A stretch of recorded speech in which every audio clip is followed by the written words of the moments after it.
be Jesus and Mary. Now and forever. In this feast of the Transfiguration, we're going to continue our series of reflections on Franciscan spirituality, looking at the end or the goal of our spiritual life, which is union with God, which is transfiguration or transformation, perfect transformation. We'll also look at the means used to reach this end, as well as the fruits or the benefits of those who strive with goodwill towards perfection, towards that perfect union with God. Today we'll begin by looking at the end game of it all. Every Catholic spirituality, whether in theory or in practice, everyone points us to that goal and purpose of our life, which is union with God. And the goal couldn't be any different, given that everyone should aim at arriving at God's standard of perfection for us. And perfection is found in the measure that we unite ourselves to God. But there are different ways of setting out the work for our progressive union with God, and it's in this that various Christian spiritualities diversify. Franciscan spirituality, because it sees God above all as love, and creation and the incarnation and our sanctification as all works of love. Even in the return of man to God, Franciscanism will accentuate the important predominance of supernatural charity, which it identifies substantially with grace. So for us, sanctifying grace and charity are the same thing. The journey towards perfection, meaning towards union with God, isn't a journey that we undertake on our own initiative or that we carry out alone, counting only on our own talents and strength. The interior life, as we like to say, is always a two-person job. It involves grace and the will. It involves the divine initiative and our correspondence. It involves us and Christ together. From the beginning of our spiritual life, we acquire an awareness of our relationship with God. And if we decidedly orient ourselves to God, we do so with our free will, yes, but divine grace comes first. The first movement in the spiritual life is that movement of grace. It's God's movement towards us, a movement which we can choose to embrace or reject. If we say yes to God, then we grow in grace. If we resist, we render God's grace ineffective.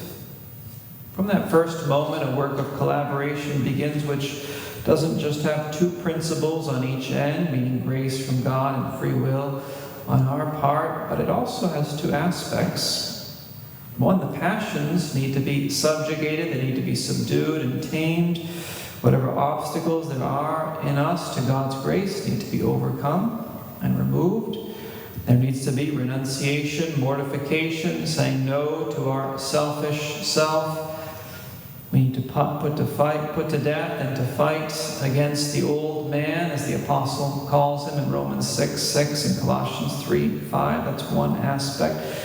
The other aspect is virtue. Virtue needs to be cultivated and grown in us. We need to learn how to discern and welcome and embrace the inspirations that come from God.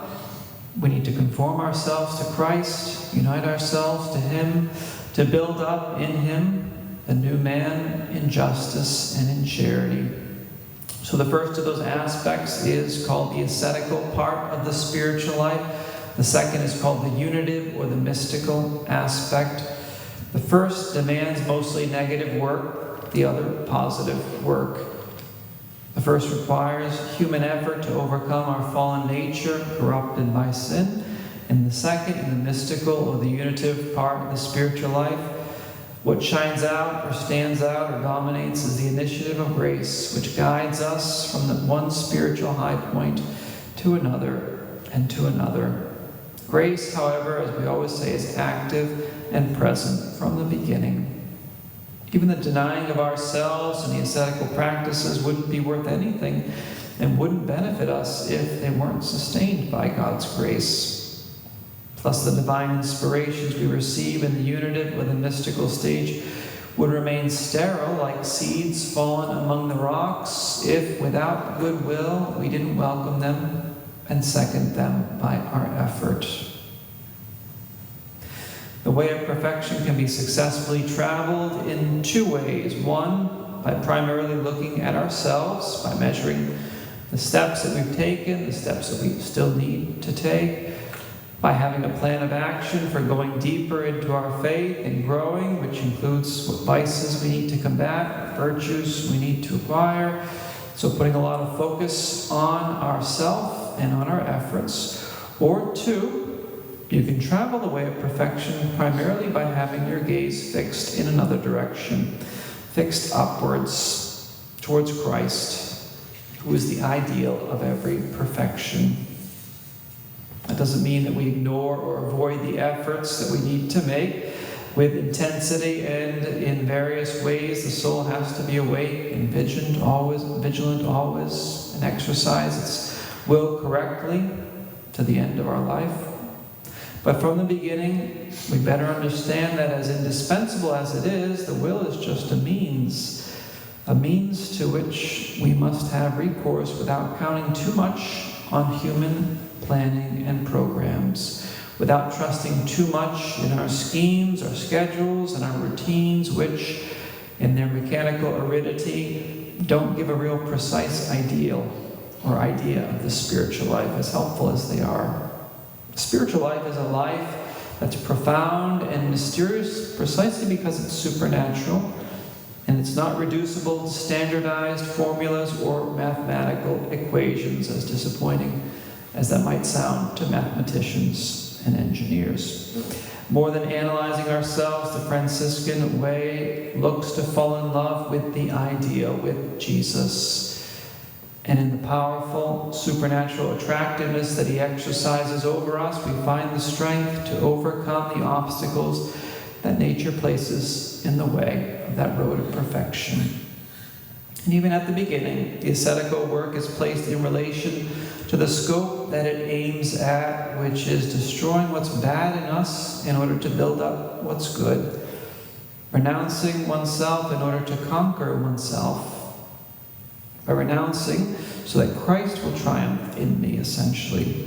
Detachment is always a means for arriving at union with God, which is the supreme need of love. Love is at the top of the interior life. It's like the fire that absorbs and consumes everything. But Franciscans insist that love is also at the beginning of the spiritual life, like a spark that begins the fire of repentance and feeds mortification. So the first path of growth, primarily ascetical, personal conquest path, is the more non-Franciscan one, because it gives more importance to your own personal activity. That's what's called anthropocentric spirituality, man-centered. The second path, which prizes above all the working of grace, is theocentric or Christocentric spirituality. And it's primarily mystical, and precisely that is the focus of Franciscan spirituality, without denying or neglecting the other. Focus on Jesus more than on yourself. That's the Franciscan path in a nutshell. Let's ask Our Lady for the grace to embrace and to really follow that path. Praise be Jesus and Mary, now and forever.